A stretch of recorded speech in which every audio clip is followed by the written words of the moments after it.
जय श्री कृष्णा दोस्तों। आज की कहानी का शीर्षक है अपराधी कौन। बनारस में देवस्वामी नाम का एक ब्राह्मण रहता था। उसके हरिदास नाम का पुत्र था। हरिदास की बड़ी सुंदर पत्नी थी, नाम था लवयानवती। एक दिन वे महल के ऊपर छत पर सो रहे थे कि आधी रात के समय एक गंधर्व कुमार आकाश में घूमता हुआ उधर से निकला। वह लवयानवती के रूप पर मुग्ध होकर उसे उड़ाकर ले गया। जागने पर हरिदास ने कहा कि उसकी स्त्री नहीं है तो उसे बड़ा दुख हुआ और वह मरने के लिए तैयार हो गया। लोगों के समझाने पर वह मान तो गया, लेकिन यह सोचकर कि तीर्थ करने से शायद पाप दूर हो जाए और स्त्री मिल जाए, वह घर से निकल पड़ा। चलते चलते वह किसी गांव में एक ब्राह्मण के घर पहुंचा। उसे भूखा देख ब्राह्मणी ने उसे कटोरा भरकर खीर दे दी और तालाब के किनारे बैठकर खाने को कहा। हरिदास खीर लेकर एक पेड़ के नीचे आया और कटोरा वहां रखकर तालाब में मुंह हाथ धोने लगा। इसी बीच एक बाज किसी सांप को लेकर उसी पेड़ पर आ बैठा। जब वह उसे खाने लगा तो सांप के मुंह से जहर टपक कर कटोरे में गिर गया और हरिदास को कुछ पता नहीं था। वह उस खीर को खा गया। जहर का असर होने पर वह तड़पने लगा और दौड़ा दौड़ा ब्राह्मणी के पास आकर बोला, तूने मुझे जहर दे दिया।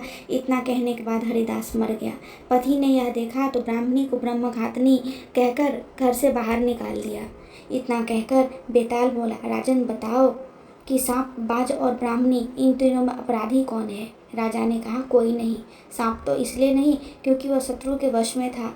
बाज इसलिए नहीं क्योंकि वह भूखा था, जो उसे मिल गया उसी को वह खाने लगा। ब्राह्मणी इसलिए नहीं थी, उसने अपना धर्म समझकर उसे खीर दी थी और अच्छी दी थी। इन तीनों में से किसी को भी दोषी नहीं कहा जाएगा। असली अपराधी ब्राह्मण का पति था, जिसने बिना विचारे ब्राह्मणी को घर से निकाल दिया। इतना सुनकर बेताल फिर पेड़ पर जा लटका और राजा को वहां जाकर उसे लाना पड़ा।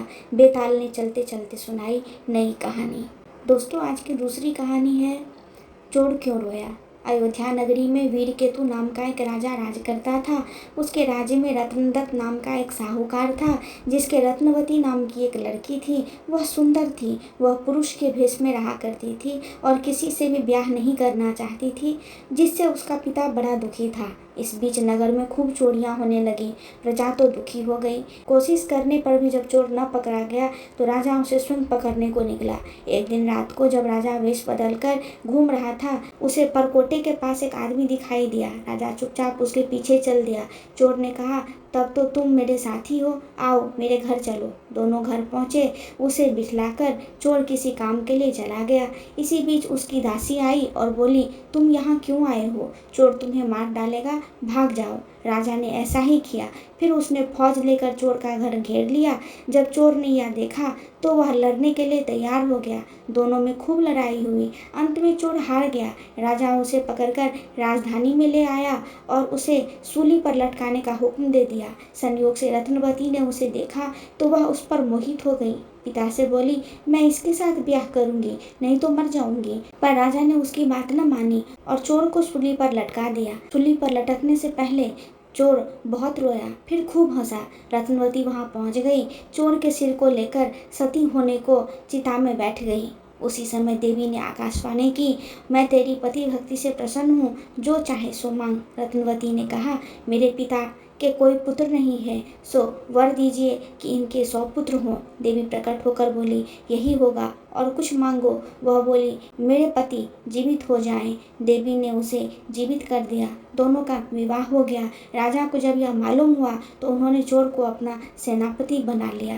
इतनी कहानी सुनाकर बेताल ने पूछा, हे राजन, यह बताओ कि सूली पर लटकने से पहले चोर क्यों रोया और फिर क्यों हंसने लगा। राजा ने कहा, रोया तो इसलिए कि वह राजा रत्नदत्त का कुछ भी भला न कर सकेगा। हंसा इसलिए कि रत्नवती बड़े बड़े राजाओं और धनिकों को छोड़कर उस पर मुग्ध होकर मरने को तैयार हो गई। स्त्री के मन की गति को कोई नहीं समझ सकता। इतना सुनकर बेताल गायब हो गया और पेड़ पर जा लटका। राजा फिर वहां गया और उसे लेकर चला तो रास्ते में उसने सुनाई अगली कहानी। दोस्तों, आपको मेरी ये कहानी कैसी लगी मुझे कमेंट में ज़रूर बताएं और कमेंट में जय श्री कृष्ण लिखना ना भूलें। धन्यवाद।